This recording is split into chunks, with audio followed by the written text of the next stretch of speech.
Sauti ya Bi Amanda iliangaza kutoka chumba chake. Kingsley, nini kinatokea? Baki ndani, mama. Kingsley alipaza sauti, hofu ikipanda. Andrew akapiga magoti karibu na mlinzi aliyeanguka, akagusa mapigo yake. Yu hai, amejeruhiwa tu. Macho yake yakatazama dirisha. Lakini yeyote aliyefanya hili hayuko hapa kuiba. Yuko hapa kwa ajili yangu. Taya la Kingsley likakaza. Kwa nini mtu yeyote? Andrew akamkata. Kwa sababu muujiza wangu ulifunua maadui wa kale. Hawataki mimi niishi, Kingsley. Wanataka nizizikwe kabisa. Kivuli kilihamia kwenye ukingo wa uwanja. Mwanaume mwenye nguo nyeusi alikimbia kwenye uwanja wa nyasi, kisu kiking'aa chini ya mwezi. Walinzi walikimbilia kuingilia, lakini alikuwa mwepesi. Mwepesi sana. Lengo lake lilikuwa wazi, Andrew. Andrew akachukua gongo la mti kutoka ukuta wa njia. Kipande cha ibada cha kale. Baba ya Kingsley alikuwa nako zamani. Akashika kama shujaa, mwili wake ukiwa na msongo. Mshambuliaji alizubaa kupitia mlango, kisu likiwa limeinuliwa. Kingsley akasukuma Andrew kando. Irudi nyuma. Lakini Andrew akapiga gongo chini, akipiga mkono wa mshambuliaji. Kisu kilianguka chini. Walinzi walijaa ndani, wakimbamba mtu yule, wakimshikilia nguvu. Kingsley akachukua kisu, hasira ikiwaka machoni. Nani alikutuma? Aliunguruma. Mshambuliaji akatabasamu kwa dharau, damu ikidondoka kutoka mdomo wake. Unafikiri miujiza ni bure? Mtu huyo akatema kuelekea Andrew, hakuwa anapaswa kuinuka tena. Bwana wangu atamaliza kile gerezani kilianzisha. Moyo wa Andrew ukapiga kwa nguvu. Maneno yalikatakata kama kioo. Alijua hasa Bwana alikuwa nani. Mwanasiasa, mtu yule yule aliyeharibu maisha yake miaka 5 iliyopita, bado alitaka ameamazishwe. Walinzi walimburuta mshambuliaji nje, lakini kabla hajaondoka alisema onyo la mwisho. Hii ni mwanzo tu. Mara ijayo hatutakosa. Kimya kilianguka kuzito baada ya mapigano. Kingsley akageuka kwa Andrew, akipumua kwa nguvu. Unaniambia mtu fulani alijaribu kukuua kabla na sasa wamekutafuta tena? Andrew akatikisa kichwa, sauti yake ikikata. Mtu yule yule aliyesukuma sumu kwenye mitishamba yangu, aliyenifanya kifungwa. Hatakomea. Sio wakati ninaishi. Kingsley akakaza ngumi zake. Basi nisikie wazi, Andrew. Haupo peke yako tena. Sitawaruhusu wa kuharibu tena. Lakini ndani kabisa hofu ilijizungushia. Ikiwa jaribio moja tayari lilikuwa limefika jumbani mwake, hatari ngapi zaidi zilikuwa mbele? Na ni kwa muda gani kabla muujiza wa Andrew kugeuka kuwa laana kwa wote? Usiku huo Andrew aliketi karibu na dirisha la chumba chake kipya, gongo bado mkononi mwake. Aliangalia mfuko wa mitishamba kwenye meza. Kipaji chake kilikuwa kimeokoa uhai, lakini sasa kilikuwa kimeamsha maadui kutoka siku za nyuma. Na mahali fulani huko Abuja, mwanasiasa alimjimimina glasi ya divai na kutabasamu kwa giza. Mchezo umeanza tu, alimunong'oneza. Alama ya nyota, alama ya nyota. Tafadhali subscribe kwa channel yetu na share hadithi hii. Hadithi inaendelea na inazidi kuwa na msisimko. Bonyeza notification bell ili usikose sehemu ijayo. Alama ya nyota, alama ya nyota. Alama ya reli, alama ya reli. Sehemu ya 4. Ufunuo na tishio. Jua la asubuhi lilimwagika juu ya Banana Island, nuru yake ya dhahabu ikicheza kwenye kuta nyeupe za jumba la Kingsley Anderson. Lakini ndani hewa ilikuwa nzito. Walinzi waliongezeka kwenye malango, doria zikahamia kwa jozi, na kila mtumishi alinong'oneza kana kwamba kuta zenyewe zilikuwa zinasikia. Andrew aliketi kwenye meza ndefu ya chakula cha mchana, chakula kilicho mbele yake kisichoguswa. Alikuwa amepewa nguo mpya tena, abada safi, rangi ya kikremu, lakini hakuhisi amani. Mfuko wake wa mitishamba ulikuwa kwenye miguu yake. Hakuacha uondoke pembeni mwake sasa hata kwa sekunde. Amanda aliingia akitembea polepole lakini kwa imara, tabasamu lake liking'aa licha ya msongo. Wajakazi walinywa kimya, bado wakishangaa kumwona akihamia bila msaada. Aliketi karibu na Andrew na kugusa mkono wake kwa upole. Mwanangu, uliniokoa. Usiruhusu vivuli kuiba furaha yako. Midomo ya Andrew ilitetemeka. Mama, furaha yangu ilileta hatari kwenye nyumba yako. Ikiwa kitu kitakutokea wewe au Kingsley kwa sababu yangu, akakata akitikisa kichwa. Kingsley aliingia wakati huo, uso wake ukiwa mgumu kwa ukosefu wa usingizi. Alikuwa ametumia usiku wote akiongea na walinzi na kupiga simu. Tunahitaji majibu, akasema. Mtu aliyejaribu kukuua alikataa kusema, lakini najua hii si bahati mbaya. Ulipangwa mara moja. Watajaribu tena. Andrew akashusha macho. Tayari wana macho hapa. Muuaji huyo hakupita tu kwenye kuta zako. Mtu fulani alimruhusu aingie. Chumba kilianguka katika kimya. Maneno yalining'inia kama moshi. Mtetezi ndani ya jumba. Kingsley akakaza taya. Ikiwa hiyo ni kweli, basi adui yuko karibu zaidi kuliko nilivyofikiri. Baadaye siku hiyo, barua ilifika, isiyoletwa na posta au mjumbe, lakini ikasukumwa kimya chini ya lango la jumba. Mlinzi aliyeipata aliapa hakuona mtu karibu. Kingsley aliifungua kwenye dawati la ofisi yake. Karatasi ilinukia tumbaku na vumbi la kale. Maandishi yalikuwa makali, karibu yamechorwa kwenye ukurasa. Ungempeleka mama yako mahali alipokuwa.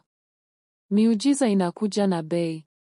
Tukutane usiku wa leo kwenye pwani ya Elegushi au utapoteza zaidi ya ulivyopata.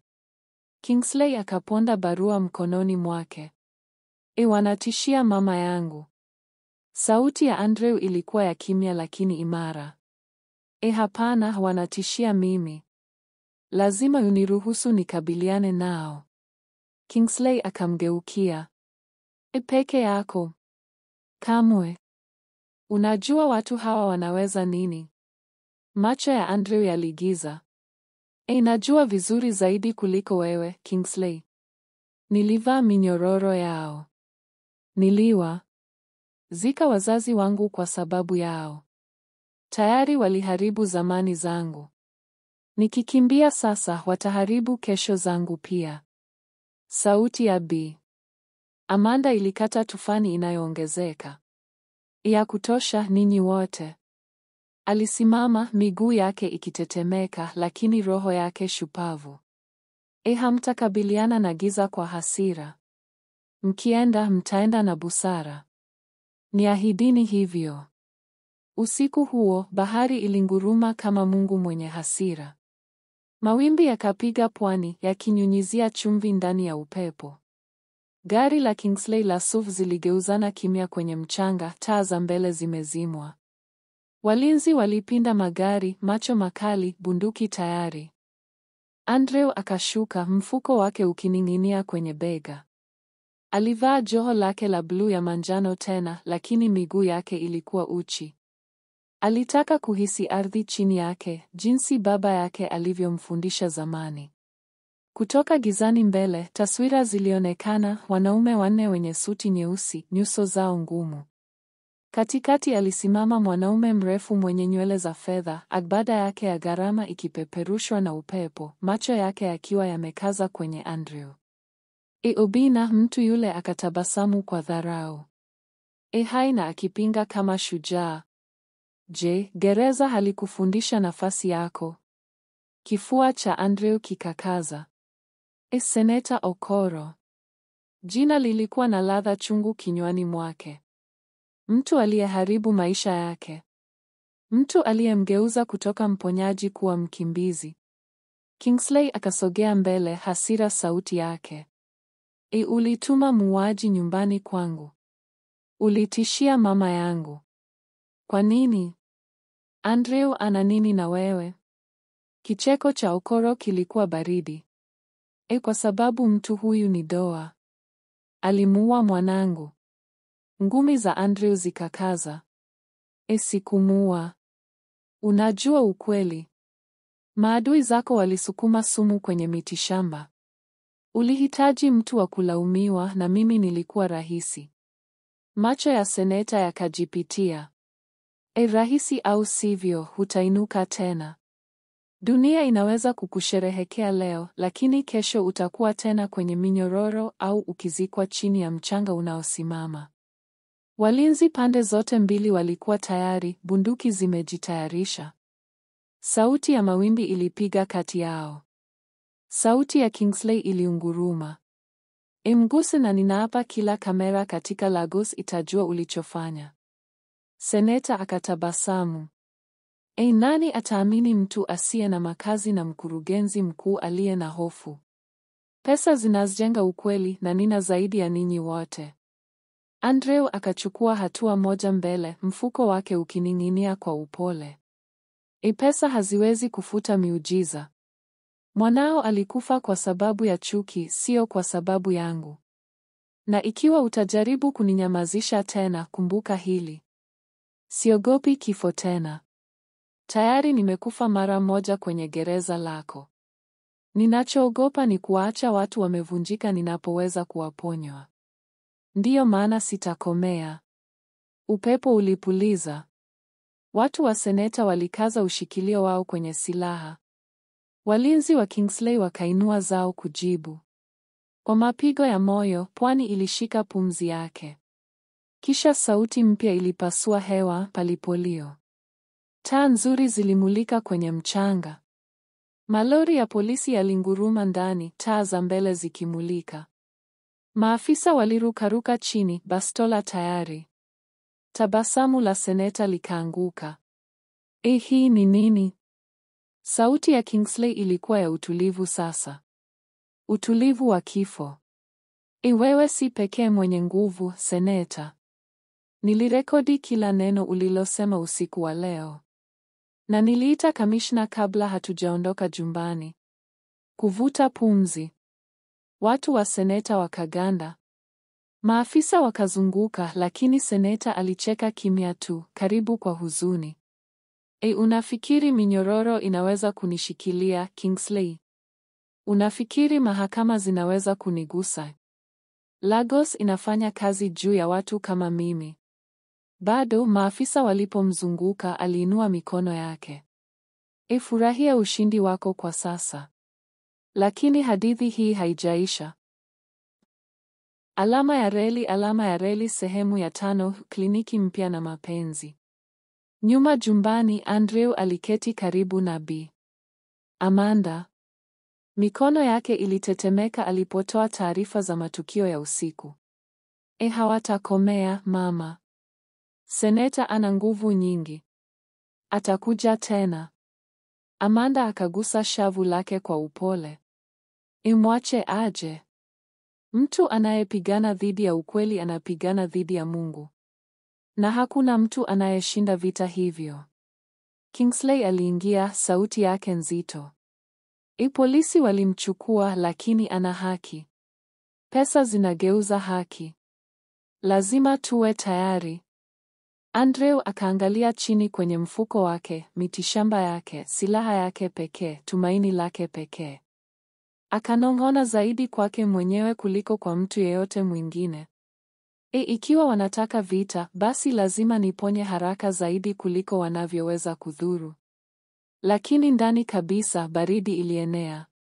Muujiza ambao ulikuwa umeokoa Amanda sasa ulikuwa ni moto unavuta maadui karibu. Na miali ilikuwa tu inaanza. Wiki zilizofuata zilihisi kama kuishi kwenye ukingo wa dhoruba. Lagos ilivuma. Magazeti yalipaza sauti, vichwa vya habari. Muujiza kwenye hospitali ya kisasa ya Lagos, mama wa bilionea anatembea tena. Mtu asiye na makazi au mponyaji. Siri ya Andrew Obina. Seneta Okoro kizuizini. Lakini kwa muda gani? Jiji lilikuwa haliwezi kukomea kuongea. Wengine waliamini Andrew alikuwa mponyaji wa muujiza aliyetumwa na Mungu. Wengine walinong'ona kwamba alikuwa mdanganyifu, mchawi au mtu aliyelaaniwa na zamani zake. Kupitia yote, Andrew alibaki kimya ndani ya jumba. Alihamia kutoka chumba chake kipya hadi upande wa Bi Amanda, akiangalia miguu yake, akikuna miguu yake kwa upole na mitishamba ili kuweka nguvu yake. Alikula kidogo, akiweka mfuko wake wa kale karibu. Lakini Kingsley hakuwa kimya. Alikuwa akipanga. Jioni moja, Kingsley akakusanya mama yake na Andrew kwenye ofisi. Chumba kilikuwa joto na taa za mishumaa, lakini macho ya Kingsley yaliwaka kwa nia. Nimeninunua jengo katika moyo wa Lagos, akasema. Ni kubwa, katikati, rahisi kupata. Na nilitaka kubeba jina lako, Andrew. Andrew akavuta pumzi, akishangaa. Jina langu? Lakini kwa nini? Kwa sababu Lagos haihitaji hospitali nyingine, Kingsley akasema. Inahitaji tumaini. Madaktari wanafanya sehemu yao, ndiyo. Lakini ulichofanya ulikuwa tofauti. Ulimrudishia mama yangu maisha yake. Ulinirudishia furaha yangu. Watu wanastahili kuona aina hiyo ya uponyaji. Kliniki hii itaitwa kliniki ya Kidney Naturopathy. Kwa sababu wema ndio uliokuokoa. Machozi yalijaa machoni mwa Amanda. Akanyoosha mkono kwa mkono wa Andrew. Mwanangu, usijifiche tena. Dunia iko tayari kukuona wewe ni nani. Andrew akatikisa kichwa, akigawanywa kati ya shukrani na hofu. Kingsley, mama, sijui dunia iko tayari. Wanachukia kile wasichokielewa. Wanaweza kuja kwangu tena. Sauti ya Kingsley ilikuwa imara. Basi waje. Tutakutana nao kwa ukweli. Siku ya uzinduzi ilifika. Mitaa nje ya kliniki mpya ilijaa watu, wanasiasa, waandishi wa habari, wenyeji, wafanyabiashara, mama wenye watoto wagonjwa mikononi mwao. Kamera zilizunguka kama macho yanayoangalia. Jengo lilisimama juu, likipakwa nyeupe na dhahabu na herufi nyeusi nzito kwenye mbele. Alama ya nyota, alama ya nyota, kliniki ya Kidney Naturopathy, alama ya nyota, alama ya nyota. Andrew alisimama kwenye ngazi akiwa amevaa joho la manjano ya bluu.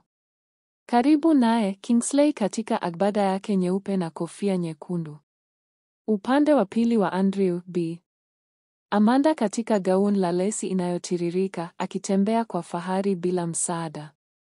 Andrew aliposogea mbele kusema, umati ulikimya. Akashika podium, sauti yake ikitetemeka mwanzoni, kisha ikaongezeka nguvu. Jina langu ni Andrew Obina Namdi. Wengine wenu mnanimjua kama mtu asiye na makazi. Wengine mlisikia nilikuwa kifungwa. Zote mbili ni kweli. Miaka 5 iliyopita nilipangwa kwa kifo ambacho sikukisababisha. Nilipoteza wazazi wangu, kliniki yangu na mimi mwenyewe. Nilifikiri sikuwa na sababu ya kuishi. Lakini siku moja, nje ya hospitali, nilimwona mwana akililia mama yake. Na nilikumbuka nilikuwa nani. Sauti yake ilikata. Akasimama, akameza, kisha akaendelea. Nilikuna jani moja kwenye mguu wake na alitembea tena. Haikuwa mitishamba tu. Ilikuwa wema. Na ndiyo sababu tuko hapa leo. Kliniki hii si yangu, ni yetu. Inamilikiwa na kila mtoto aliyeachwa, kila mama asiye na tumaini, kila baba aliyeambiwa ni kuchelewa sana. Hapa hatutatibu ugonjwa tu, tutarejesha hadhi. Umati ukalipuka kwa shangwe. Kingsley akamkumbatia kwa nguvu. Amanda aliinua mikono kuelekea mbinguni na kupaza sauti, asante, Bwana, kwa kunirudishia mwanangu na kunipa mwingine katika Andrew. Lakini sio kila mtu alishangilia. Kwenye ukingo wa umati, akiwa amejificha nyuma ya miwani ya jua na kofia nyeusi, mwanaume aliangalia kimya. Seneta Okoro alikuwa amejitoa kwenye kizuizi, akihonga njia yake kupitia mirija ya haki. Macho yake yalikuwa makali na chuki. Furahia jukwaa lako, mponyaji, alinong'ona. Lakini muujiza wako ndio sababu utaanguka. Aligeuka na kutembea mbali, akitoweka ndani ya jiji. Alama ya reli sehemu ya 6. Mapenzi na uzao. Wiki baada ya uzinduzi zilizaleta mabadiliko.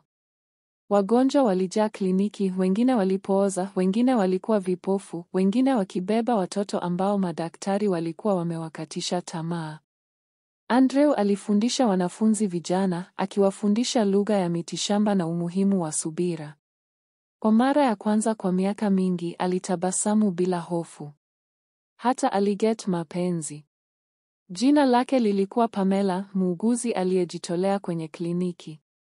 Kicheko chake kilikuwa king'aa, imani yake isiyoyoyomeka. Hakumwona kama mtu aliyevunjika, bali kama mtu aliyezaliwa upya. Waliolewa kwenye sherehe ndogo. Kingsley alisimama kama mshauri wake bora. Amanda akitembea kwa fahari chini ya ukumbi akiwa na Pamela mikononi mwake kabla ya kumtoa kwa Andrew. Miezi baadaye, Kingsley pia aliolewa mchumba wake wa muda mrefu, Sonia, daktari wa tiba. Harusi zilisherehekewa pamoja sambamba, ishara ya urafiki uliozaliwa katika maumivu lakini wenye mizizi katika bahati. Amanda alilia kwa furaha.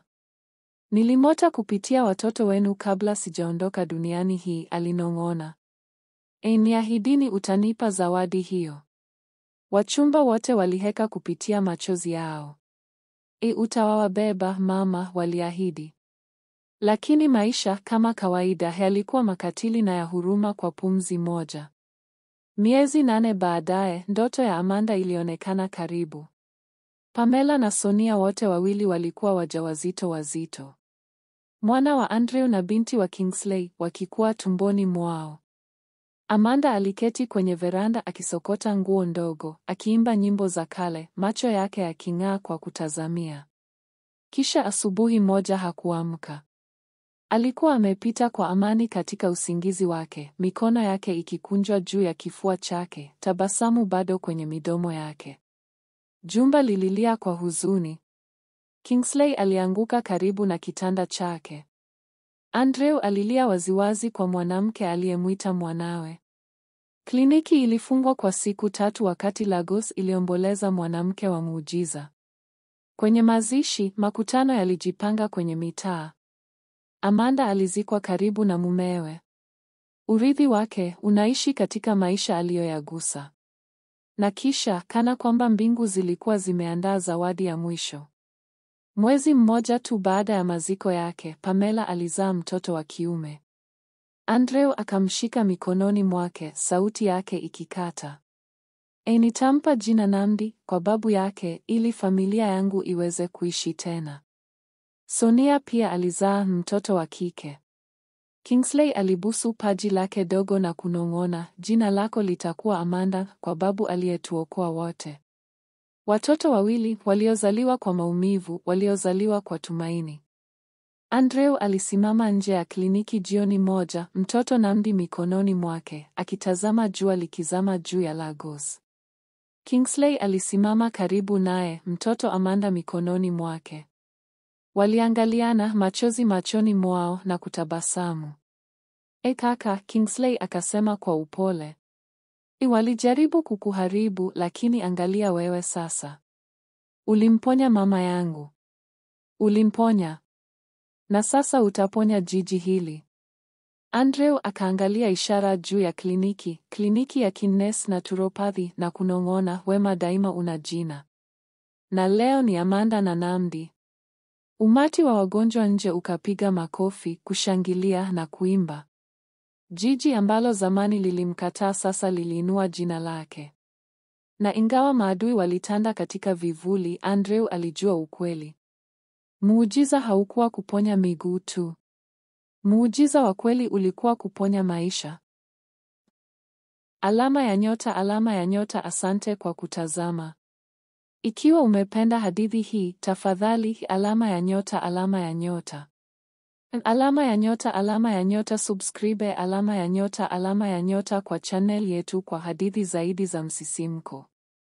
Alama ya nyota, alama ya nyota. Like alama ya nyota, alama ya nyota video hii ili wengine waione. Alama ya nyota, alama ya nyota. Share alama ya nyota, alama ya nyota na marafiki na familia. Alama ya nyota, alama ya nyota. Comment alama ya nyota, alama ya nyota chini utuambie unafikiri nini. Alama ya nyota, alama ya nyota. Endelea kutazama hadithi zaidi za ajabu kwa kutafuta playlist yetu alama ya nyota, alama ya nyota. Alama ya nyota, alama ya nyota. Washa notification bell ili usikose hadithi mpya. Alama ya nyota, alama ya nyota.